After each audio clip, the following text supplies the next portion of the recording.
Vasutam Devam Kamsa Chanuramardanam Devaki Paramanandam Krishnam Vande Jagadgurum Guru Brahma Guru Vishnu Guru Devo Maheshwaram Guru Sakshat Parabrahma Tasmai Shri Gurave Namah. Om Asato Ma Satkamaya Tamso Ma Jyotir Gamaya Mrityurma Amritam Gamaya. Om Shanti Shanti Shanti. Om Purnamada Bhavatu Sahano Bhanatu Saviryam Karvavahe Tejasvinavaditamastu Mahavidvishabhahe. Om Shanti Shanti Shanti. Om Purnamada Purnamidam Purnat Purnamudachyate Purnasya Purnamadaya Purnameva Vashishyate. one responsibility I gave you guys and you couldn't finish that. That's fine. Okay, so we'll start. We'll just finish chapter 3, right? You guys enjoyed taking the test last time? It was fun? Alright, you got to know a lot, right? Even if you did not get to know the hi Sane. So, hi. We just started, okay? So we're gonna continue. So we finished chapter 3 and you guys did very well in the test. I was surprised the answers that you guys knew. So I'm really proud of you. Today is what? What is today? Anybody can respond to me. Yes, Sia. Start of chapter 4. Start of chapter 4. Right answer. What else? What else is today, Karnu? It's Sunday. It's Sunday. Okay, that's better too. What else is there today? Okay, Sunday, you want to answer? Oh, wait, never mind. No. Why? Okay. Nisha, you want to answer? Nisha, I will come to you last. Mother's Day. Mother's Day, right? There is one more day over Sunday. It's Mother's Day. You are right. Okay. So there is Mother's Day today, which we, in well, how we celebrate, we just say Happy Mother's Day to our mothers and we do something for them. That's the traditionally we celebrate Mother's Day. But there is a lot to say about a mother when we talk about Mother's Day. I think I just want to touch a little bit about how our culture is, how our culture respect women as a mother in Hindu culture, right? So you guys need to know a little bit about that. So I thought let me touch on today how we worship and how we give respect to mothers in our culture, right? The one love that they say it's very unconditional is the parents' love to the kid, right? It's not reverse. Kids' love is not unconditional to the parents, but parents' love are always unconditional for the kids. And that's a it inbuilt, right? Nobody builds it, nobody make it, and it just comes, right? So it's there.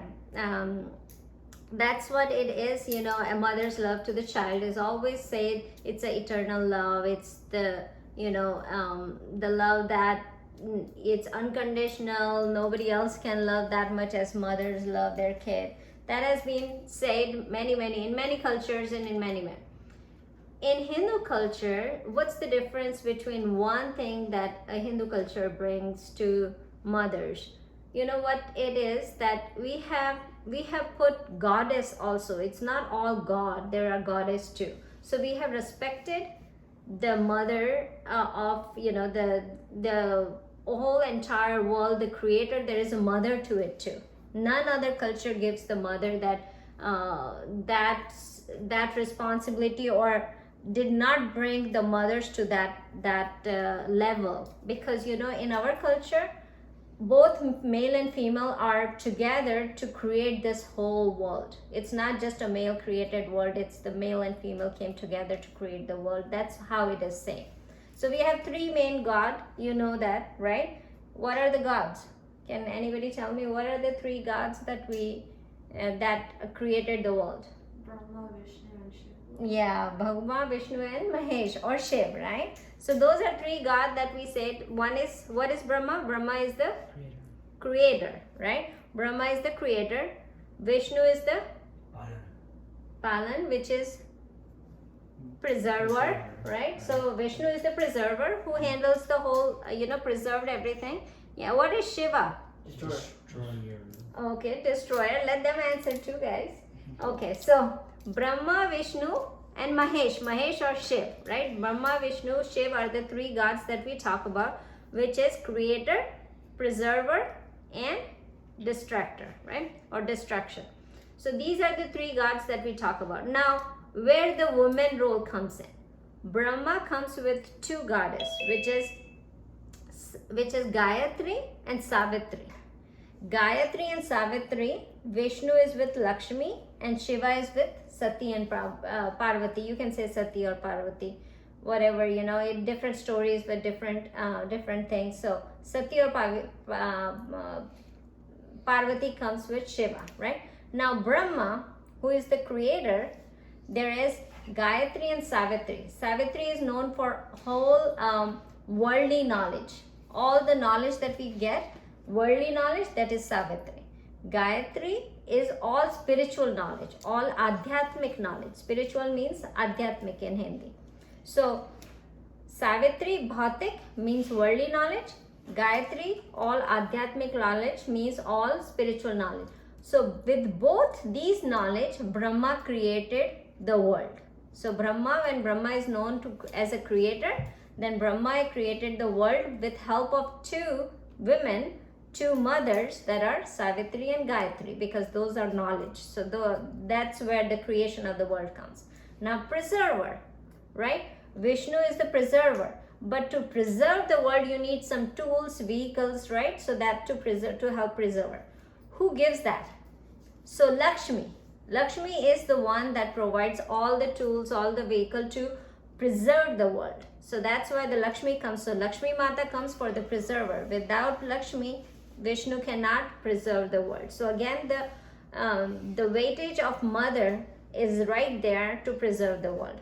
Now destruction, we give the powerful Parvati and Sati get that power to destruct the world with Shiva, right? So that's how all the three things that we talk about is always has a mother in it, right? Now in our culture we celebrate Navratri, right? We celebrate Navratri twice in a year, and probably we always remember Navratri with the Garba, but in that Navratri, in 9 days, we always worship mother power with 9 different incarnation of mother, right? 9 different form of mothers.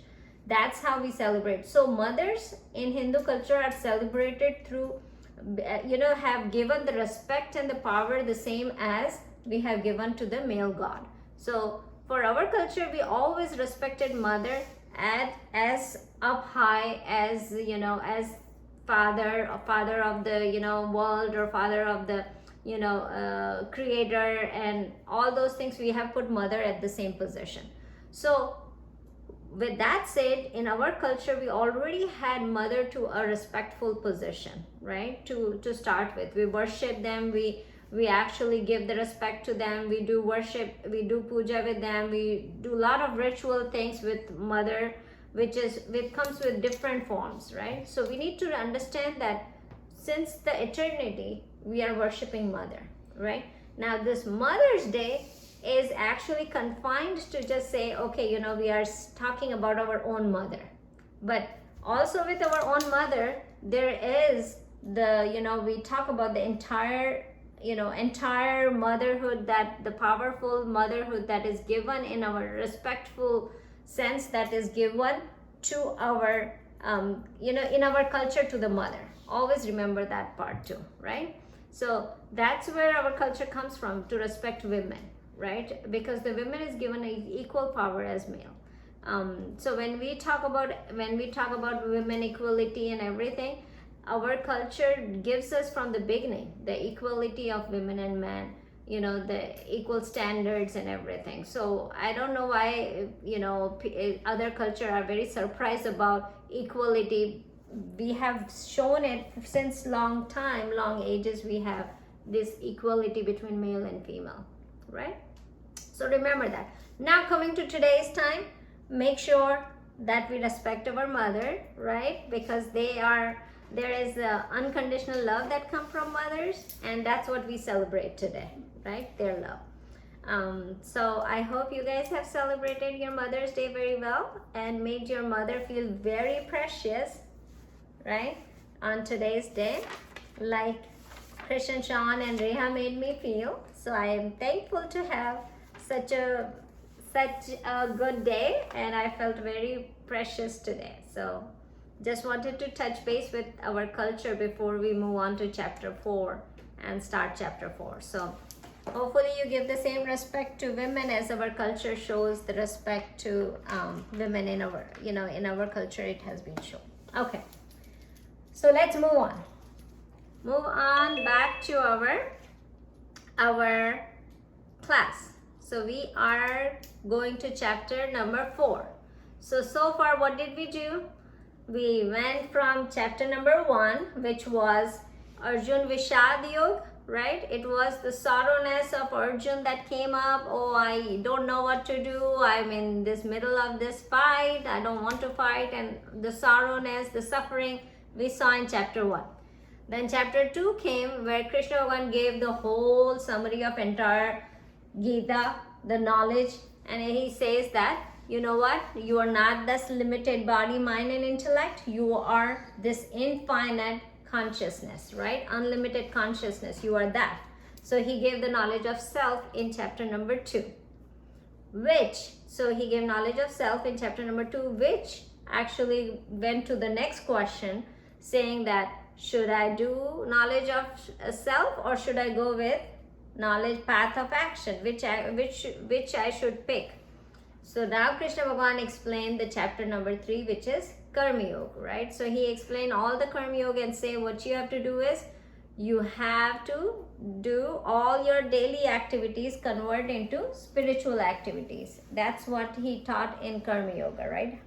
And then he mentioned about that what is the right technique of doing right action. The technique of doing right action is surrender all the work to God.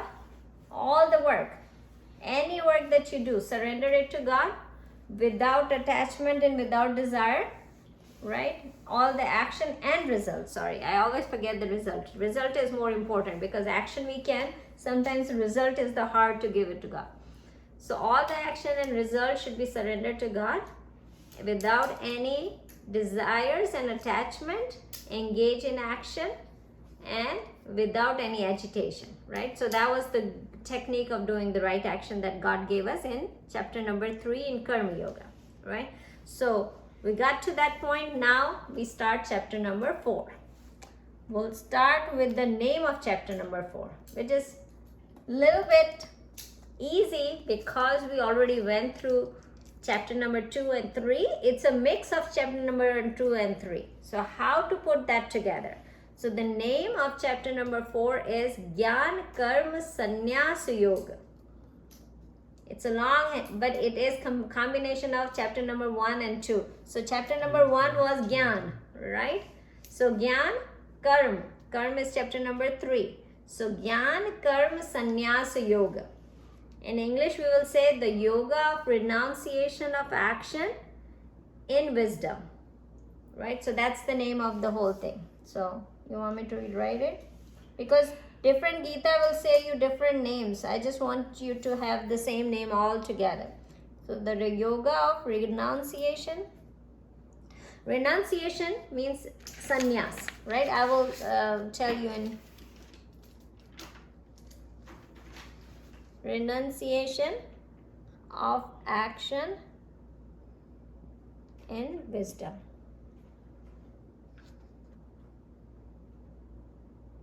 It's a long name, so that's why I'm like, I want to make sure that you understand. Wait, it's Gyan Karma Sannyas Yoga. Yeah, Gyan Karma Sannyas Yoga.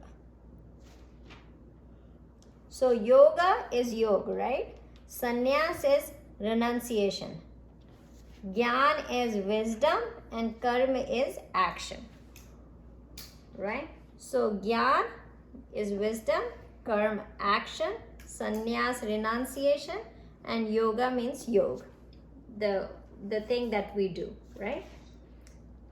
Got it? How do you spell Sanya? Sanyas. Sun, yeah, sa, Sanyasa. What did you spell? I put two N's, but Two S at the end. two N's. Two N's. But I don't know. It doesn't matter. Okay. So what is it? Gyan. Gyan you spell if you want to write in Hindi. Yajan. What? What did you spell? Yajan. Uh-huh. That's wrong. No? G-Y-A-N. It's Gyan or Okay, Gyan. Janan. Okay. Okay, Gyan, Gyan, Sannyas, no, Gyan Karma. Gyan Karma Sannyas Yoga. Right? You got it? Okay. Now this chapter, it have 42 shlok verses, right? So 42 verses. Anybody remember how many verses we had in chapter 2? 43. Chapter 2. Chapter 3. 43. 43. What was chapter 2? How many were 72? Right. Okay, so chapter 4 has 42 verses and we're going to talk about, so what does it say? It talks about it shows that what is the next steps. After you do the Karma Yoga, what is the next step? So chapter 4 will go beyond the Karma Yoga, right? So after you already did Karma Yoga, right? It's now, I know we haven't started doing it, but in this chapter, Krishna Bhagavan thought Arjun already got the Karma Yoga, he understands it, now what next? So he's going to start doing the next action. So what is the next development, the stages that come after you start doing Karma Yoga, right? So that's what it is about that. So now chapter 4 is divided. Let's divide the chapter 4 into 6.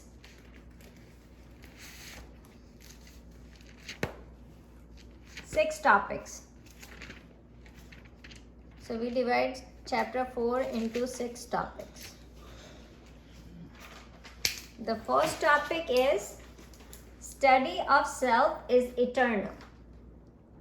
Study of self is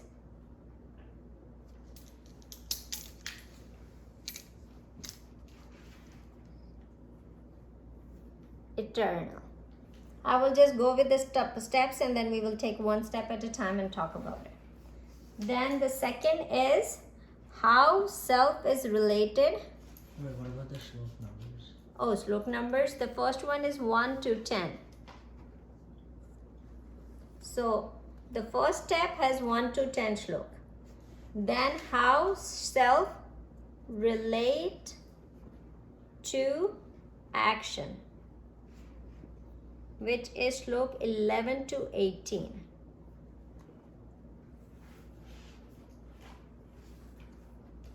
Got it?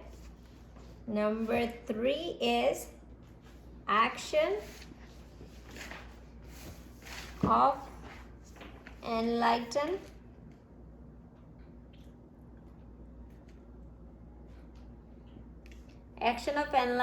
not binding. Binding. What? That is 19 to 24. Wait, action of enlightenment? Not binding means no in attachment, no parentheses. binding. Okay, Yeah. In parenthesis, not binding. Right? That is 19 to 24. Then fourth is the 12 yagnas. I was spelling yagnas at that time. My dimag was saying yagna. Oh. the 12 yagnas, right? Yagna means the sacrifices. Wherever you read sacrifice, that means they are talking about the yagna, the fire yagna, but we will talk about it later. What does Krishna Bhagavan means about the yagna, right? So the 12 yagnas, that is number 4. Number 5 is all yagnas. Wait, slows. Oh, sorry. So 19 to 24, this is 25 to 30. How do you spell yagna? Yagna is Y-A-J-N-A. Panty? Yeah. Kisko? Shami's account. Look it. It works? Okay, take. Okay. So now all yagna culminate. 25 to 30. Yeah, that the 12 yagnas are between 25 and 30. What does it say in the parentheses? Not binding. Sacrifices. Wait, what? Oh, Yagna means sacrifices, right? That's not the one. No, that one. All yagna culminates in wisdom. And that one is from 31 to 37. Yeah, Avika. Can you repeat number 5? Sure. All yagna culminate in wisdom. Like all yagna goes into the wisdom. Goes into the wisdom, right? Got it? To 37. That one is from 31 to 37. And then the last topic is Krishna advice to gain wisdom, which is from 38 to 42. Let me repeat the whole thing so you guys, if anybody miss anything, you can capture it. Okay, so there are 6 topics. The first topic is study of self is eternal. That shloka are from 1 to 10. Second topic is how self relate to action. That is from 11 to 18. Then action of enlightened, which is not binding to anything. So that one is 19 to 24. Then all 12 yagnas, that is 25 to 30. And then all yagna culminates in wisdom, that is 31 to 37. And then the last one is Krishna's advice to Arjuna to gain wisdom. And that one is from 38 to 42, right? So when we talk about this, what's going to happen in here? It's going to be that Krishna Bhagavan will explain that it's, the all 10 verses will actually talk about that how this knowledge is coming from ages and ages and ages. It did not come right now, right? It's not like, oh, tell me a language that goes in the Krishu in the coding right now. Python. Like Python is now, it was not 5 years ago, but now C plus is not there much, that we don't use those ones. So this is not the knowledge that came today and was not 5,000 years ago. This knowledge, he's going to explain how long it's eternal knowledge. It's been there for ages and ages and decades and decades. It's not new knowledge. It's not new. Nothing new is coming up. And it's not that something else is taking over this. So that's what he's going to explain. And he's going to also explain that how self-realized people did keep coming after, when there is people started not doing righteous thing. And when people stop doing righteous thing, these self-realized people keep coming in the world to teach the righteous thing. When adharma starts coming, unrighteous thing starts coming more and more, then self-realized means self-knowledge, people keep coming back to give the knowledge to people, right? So that's what he's going to explain in first topic. The second topic, how self is related to action. So in this he's going to explain that think about this. Self, when we talk about self, means consciousness, our real self. We are not talking about this body mind, right? Here, whenever we talk about self, means our real self, which is consciousness, Atma, right? So now when we talk about Atma, what is the connection of Atma with the action, right? So he's going to explain that the only thing we need to understand before we going into it is that without self, without consciousness, no action can be done, right? You guys get that part? If you don't have a consciousness, can you do an action? No, right?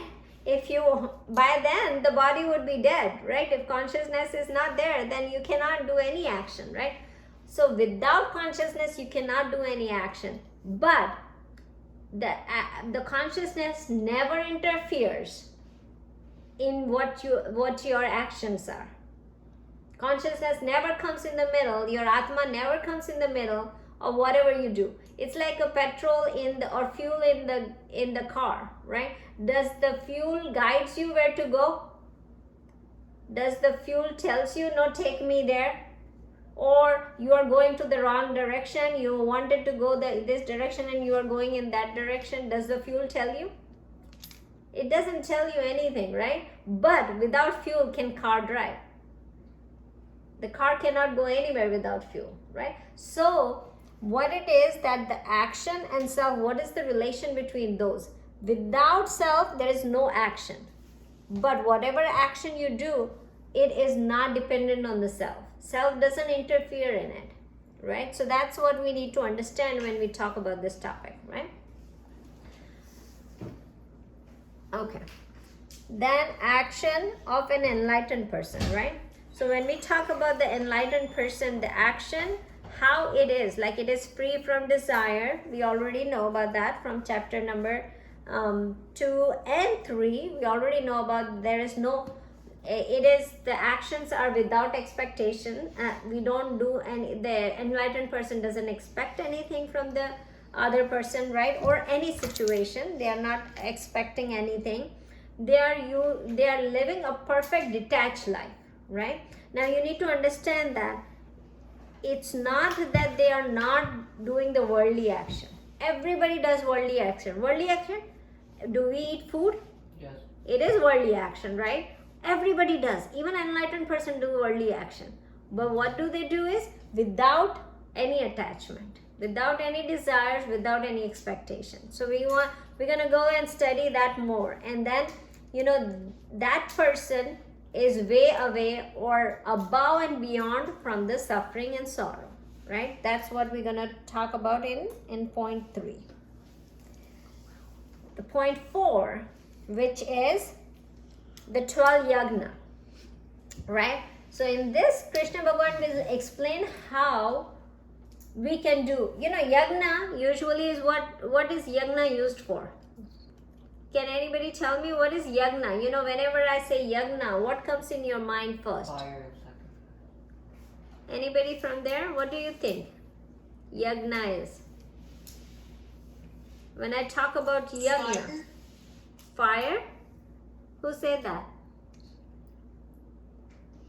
Nishi? Okay. Fire, what's fire? You do fire and put some,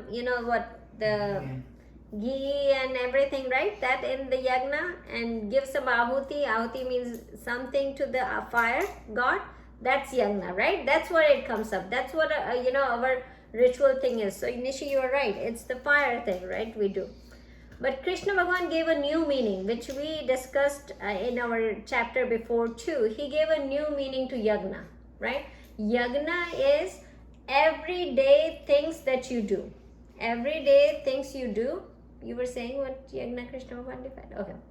So what he said is daily activity that you do, if you convert those everyday activities to spiritual activity, how you do, that's yagna too, right? Even eating food, when we give it to God, it is yagna, what we are doing, right? So Krishna Bhagavan in Gita explained all these yagna that you do can all the action that you do can be converted to the yagna, right? That's what he's going to talk about in this. And he talk about 12 daily activities that we do. So how we take action, right? How do we do it? A stimuli comes from outside world, right? Let's say, I love this example of cookie all the time, right? The cookie is sitting there, or a cake is sitting. Today I'm actually very excited with the cake because Christian, Sean, and everybody, Reha made really good cake and I loved it. So the cake is sitting on the table, right? A stimuli will come to me and I will feel eating it, right? So what's going to happen? What are the responses coming? The stimuli came after me seeing the cake, right, to me. My mind and intellect will think about it. What should I do? Should I eat? Should I not eat it? And then I will respond back to that stimuli, right? So this cycle keep coming, and that's how we do actions, right? Now this cycle, Krishna Bhagavan divided into 12 yagnas, right? Getting the stimuli, our mind and intellect processing it, and then responding back. That is 12 yagna. Now, how these 12 actions we can convert it into the yagnas. That's what he's going to explain in topic number 4 between shlok 25 to 30. Right? That's going to be very interesting. We want to know, right, how to convert all these actions into yagna. And when it is converted to yagna, what are we doing? We are doing karma yoga, right? And we are making all our action spiritual action, right? So he's going to explain that to us.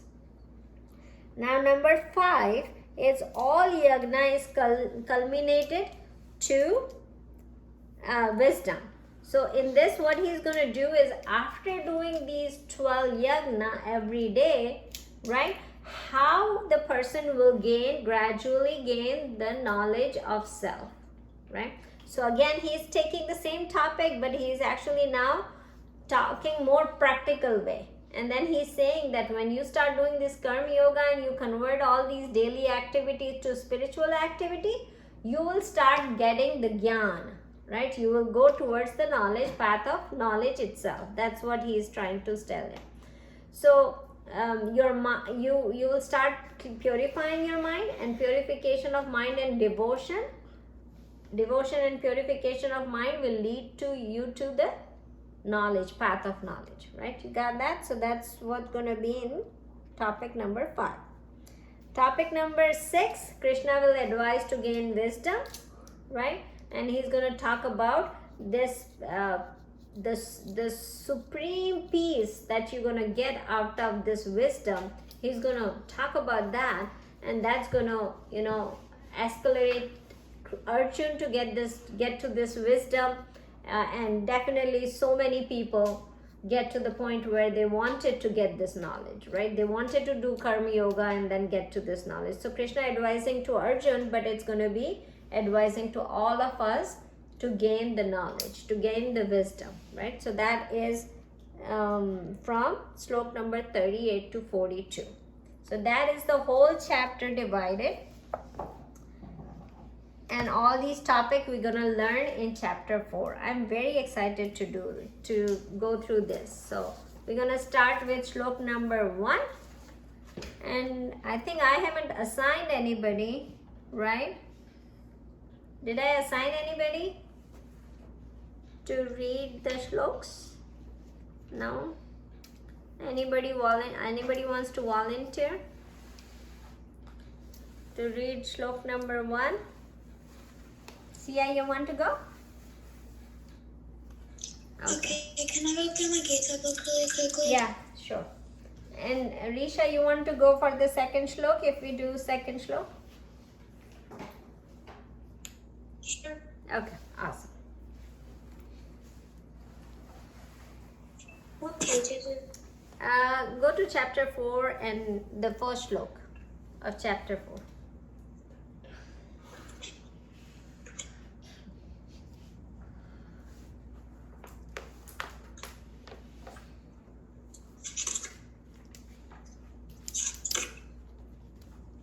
Okay. Okay, you got it? Okay, start. Shri Bhagavanu Vacha Shri Bhagavanu Vacha Imam Imam vivasvate yogam.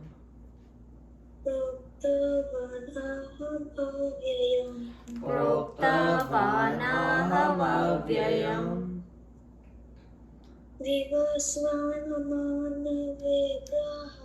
Vivasmanamave praha.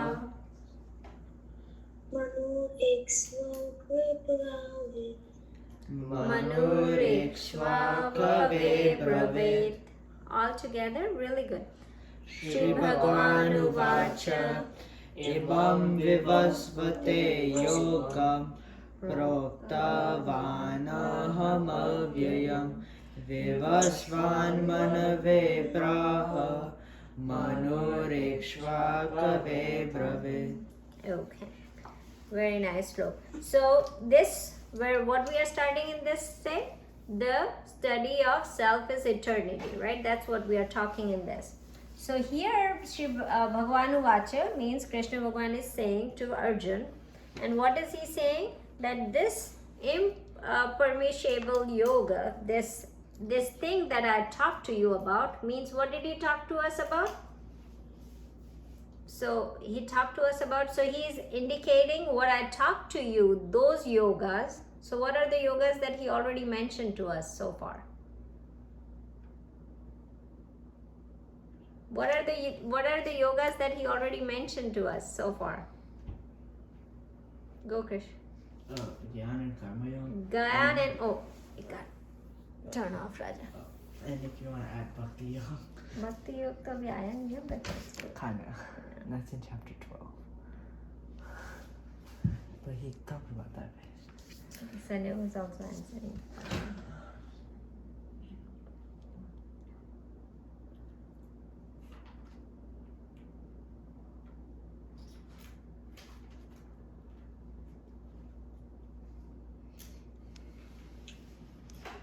Okay, got it. Got you guys back. So Sunny, you wanted to answer the question? Talked about Karma Yoga and is Gyan Yoga? Perfect. Gyan Yoga? Gyan Yoga. Yeah. 2 yoga he already talked to us about so far. Is the Gyan Yoga, the path of knowledge, and Karma Yoga, the path of action. Right? So those 2 he already spoke to us about. So now he is indicating those yoga, right? Those yoga that I talked to you about, this unchanging spiritual teaching that I taught it to Sun God, Vivaswan, right? That is the Sun God, and the Sun God talked to taught it to Manu, and Manu taught that same jnana, same 2 yogas to Ikshavu, right? So those are the 3 names Krishna Bhagavan talk in this slok, right? So what he's saying, these 2 jnana that I talked to you, these 2 yoga that I talked to you so far, that I also taught the same yogas to Sun God, right? Vivansha is the Sun God. Then the Sun God taught it to Manu, and Manu taught it to Ishvaku, right? So those Ishvaku, those are the 3 layers of knowledge that Krishna Bhagavan is saying. Now remember, this is very much interesting thing that Bhagavan is saying, that so far Arjun doesn't know that Krishna Bhagavan is Bhagavan, right? You remember what is Krishna Bhagavan to Arjun so far? Best friend. A friend, right? And sometimes he might think that he is my teacher, right? He did not know that he is a Bhagavan yet. But in this slok, what Bhagavan is saying, that I taught the same thing, what I'm teaching you, or I taught you those 2 yogas, I already taught that to Surya Bhagavan. Surya Bhagavan, Sun God, and then Sun God taught to his own son, who is Manu. And Manu taught to the king Ishvaku, that also was taught by by Manu, right? Now, what are these three things? Let's talk about that a little bit. Now, Bhagwan already little bit mentioned that I am also not just your friend, or I'm not just the teacher, I'm an incarnation, right? Little bit hint in the shlok he already gave to Arjun, that you know what, you are thinking me as a friend, but I'm not friend, because I taught the same knowledge to somebody else way before, right? Now sun, who is sun god, right? The sun god is the one that actually came the first when the whole universe was created, right? If sun god was not there, would universe will be created? It would not be, right? Sun was there, that's how the universe was created. So the knowledge was coming since the universe was created, right? The knowledge of self is eternal. It is eternal. How do we know? Because it was created when the universe was created, right? So the knowledge is coming from them. First point, right? Very important thing. And then it is saying that it went from sun god, S-U-N, sun god, to his son, S-O-N, son, whose name is Manu. Who is Manu? Anybody know who is Manu? Do you know who is, yes, Anay. Who is Manu? Isn't there like something called Manusmriti or something? Manusmriti is a book, really good book, but Manusmriti is, Manu is related to it. Who is Manu in Manusmriti? The father of mankind. The father of? Mankind. Mankind? Tom, Yeah, human. What is it? It was, Manu is the foundation of human race. Human race came out of Manu. Manu was the first who started the human race. That's what our culture says, right? So Manu was son of God, sun. Now, don't confuse between sun and sun. Just say Surya. Surya, okay, Surya, not saying sun, Surya. Okay, so Manu is son of Surya Bhagwan, right? So Surya Bhagwan created Manu. So the knowledge went from father to the son, right? God gave the knowledge to Surya Bhagwan. Surya Bhagwan gave knowledge to Manu. Manu is the creation of whole human race, right? So you know what?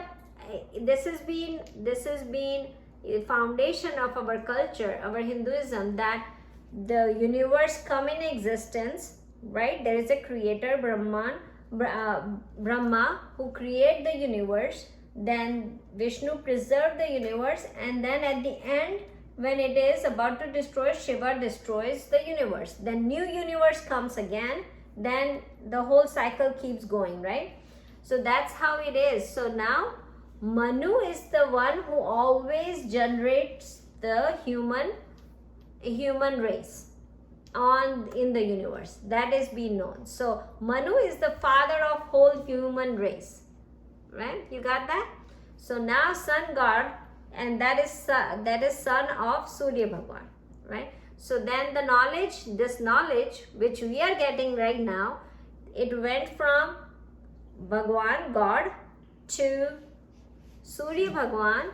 From Surya Bhagwan it went to Manu, and from Manu it went to Ikshvaku, right? Ikshvaku is the first king of solar dynasty. Solar means Surya dynasty. So he was a king, first king of solar dynasty, right? So it went from father to son, or guru to shishya, the teacher to the student. That's how the knowledge went. So it went from God, which in this slok, God say me, right? Me means Krishna Bhagavan is indicating that he is the God. So he said this knowledge went from me to son, son to Manu, Manu to Ishvaku. Now two things you have already understood in this slok, that how he is saying that one thing is that the knowledge is eternal, right? Because it came from the beginning of universe. It did not come like, oh, the electrical car started coming now, right? The guy just made like 5 or 10 years ago the electrical car, right? It did not come like this. It was there when universe came. So first thing, the study of self is eternal, right? It came way before the universe was created, right? You got that point? It is not created by any human after the universe was created. It was there. That is the number one point, right? Next point is that you can see the relationship between the Jiva, Jiva means human, and Brahma. Brahma means God, right? You can see that relationship is eternal. It did not start that, oh, a human came and then wrote about God, Ram, or Krishna Bhagwan's book, and then they started reading it, and then that's how the whole knowledge came up. It did not came up with somebody writing about it. It came with the beginning of the universe. So it was not created, it was there, right? You got that point? So the knowledge and the relationship between the Jiva and Brahma is also eternal. That's what this shlok mentioned in there, right? Yes, Sanay? So the relationship between God and humans have always been there? Yeah. Is that like... Yeah, it is always. What we are talking about, the consciousness, the self, it's always been there, right? It was not created by somebody, right? You understand that? So it was always been there when the universe was created. So this shlok tells us that, right? Indicates us that. Then the other thing also, it says that when he talks about this Jnana Yoga and Karma Yoga, we always think that, that when when we talk about like spiritually, somebody is advanced, we always think like that person doesn't enjoy anything, doesn't enjoy any worldly life. They just go and talk about God and worship God, and that's the only thing they do. They don't do anything else. That's the thought, the perception about people are, that this person who talks about spirituality cannot do household works. Household means worldly things, right? But in this shlok, we can see that all three that Krishna Bhagavan mentioned are householders. Manu, sun is householder, right? Sun god is householder.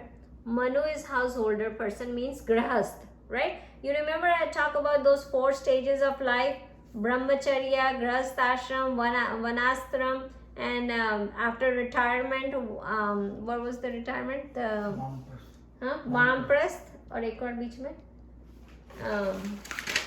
It was 4 brahmacharya, grahast. What is the retired one? I forgot. Vradashram, and then Vanprasthram. Right, yeah. So we talk about that 4, right? We think about that all these knowledge should be go when we are retired and we are old, and then we get this knowledge. But in this one, we can see that all 3 of them, the Krishna Bhagavan mentioned, are in their grahastha ashram, right? So they knew this knowledge, they went through this knowledge of Jnana and Karma both, means that we should get this knowledge before. We should not wait till the old age comes and then we should get the knowledge. Or we don't have to renounce the world to get this knowledge, right? So if you look at Karma Yoga, how Karma Yoga is so connected to Surya Bhagavan, right? Karma Yoga is best example Surya Bhagavan can give. Every morning, without any personal interest, without any selfish interest, he comes up, right? Does he think about, no, today my mood is not there, I don't want to work, I don't want to go, I don't want to shine today? Can Surya Bhagavan do that? No. Ever? No. Never. He never does it, right? Why? Because he is karma yogi.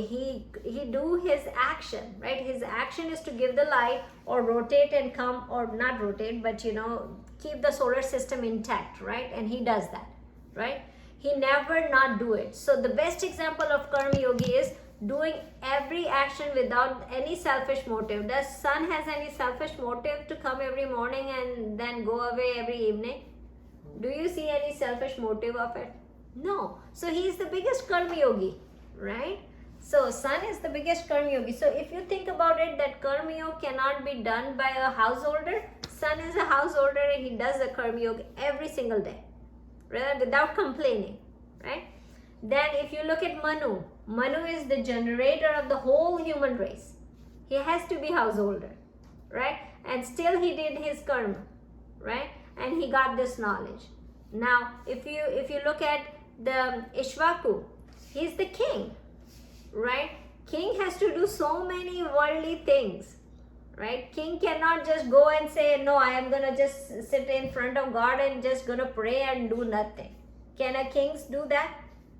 No, he has to do all the worldly activities and still he can do the Karma Yoga, right? So you can see that all three examples are given, are the householder, are in the Grihastha ashram, are very beginner of this. So this also tells us that we should not think about it's never returned, that we should only go to this knowledge when we are retired or we are old. This knowledge should be gained in very beginning of our life, right? So these are two big points that we need to remember when we, this indicates in this shlok, right, that we can get out of this shlok. First thing is, the knowledge is eternal. Three things, I guess, it comes out. The knowledge is eternal, right? I think it's a good idea to write those three things so you know that what is the implication of or implementing out of this shlok number 1. The knowledge is eternal. The relationship of God and human is eternal, right? And then that the householders all these householders can achieve highest spirituality as given in the example, right? It is achieved by the householders, right? Yes, and third one, that this knowledge can be achieved by the householders, right? You got it? Second one is relationship between God and people is eternal. Yeah, God and human, Brahma and Jiva, right? So that's what this shloka indicates. I think when you read it, it doesn't feel too, it just says that I gave this knowledge to Surya and Surya gave it to Manu and Manu gave it to Ishvaku. But if you look into the detail, you understand what he is trying to say to Arjun, right? So there is a lot of implied meaning in this shlok. So you need to look into that. Okay. We can move on to shlok number 2. Wait, what was the third thing? What was the third thing? I was asking for the third thing because you were cutting off. Okay, can you hear me now better? Okay. The knowledge is eternal is number 1, right? The knowledge that Krishna Bhagavan is giving is eternal. The second thing is the relationship between human and God is eternal. That's the second thing. The third thing is this knowledge can be achieved by the householders. Householders means Grihastha ashram, right? You don't have to wait till the end of life to get this knowledge. So the knowledge can be achieved by the household. Got it? Okay, awesome. Let's go to the second shlok and see how much we can cover second one. Risha, you ready, Raja?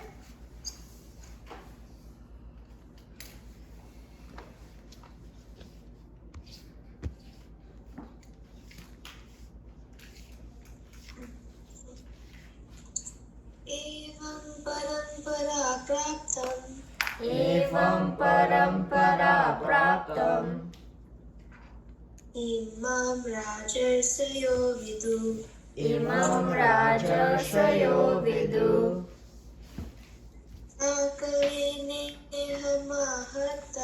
Sakale neha mahata Yogo nasta parantapa. Together. Evam parampara praptam Imam rajarsayo vidu Sakale neha mahata Yogo nasta parantapa. Okay.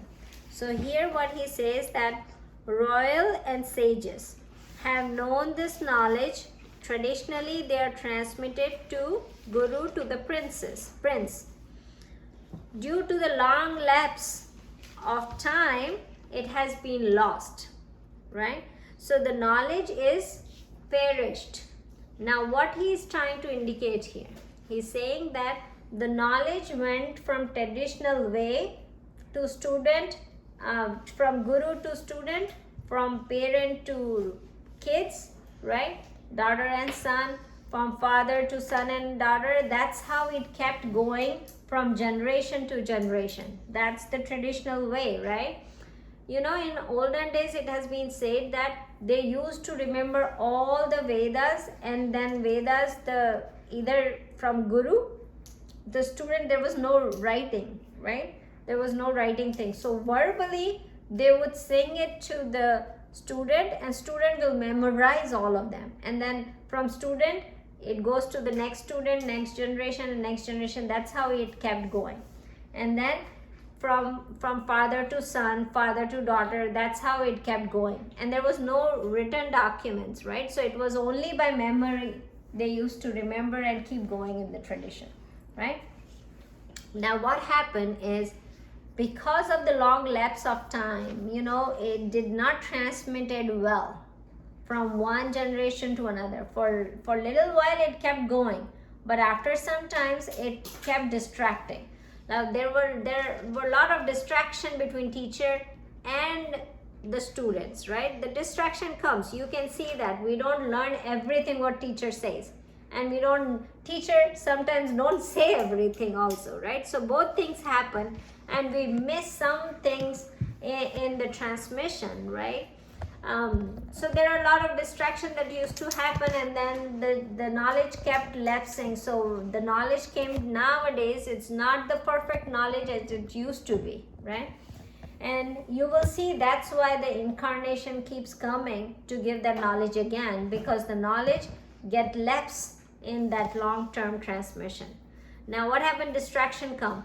Now think about it, if Krishna Bhagavan comes today and see what kind of distraction are coming now. Like you can see how much digital distraction, the social media distraction we have at this moment. God will say, okay, I need to go back. I cannot do anything about this distraction, right? How much social media distraction we have at this moment, right? So much YouTube videos and Instagram and Facebook and everything. Oh my God, there are so much distraction at this time. You know, people cannot actually, you know, study well, do their job well, you know, cannot even maintain their relationship because of these social media chaos. Have you guys seen that Netflix series that came? What was it?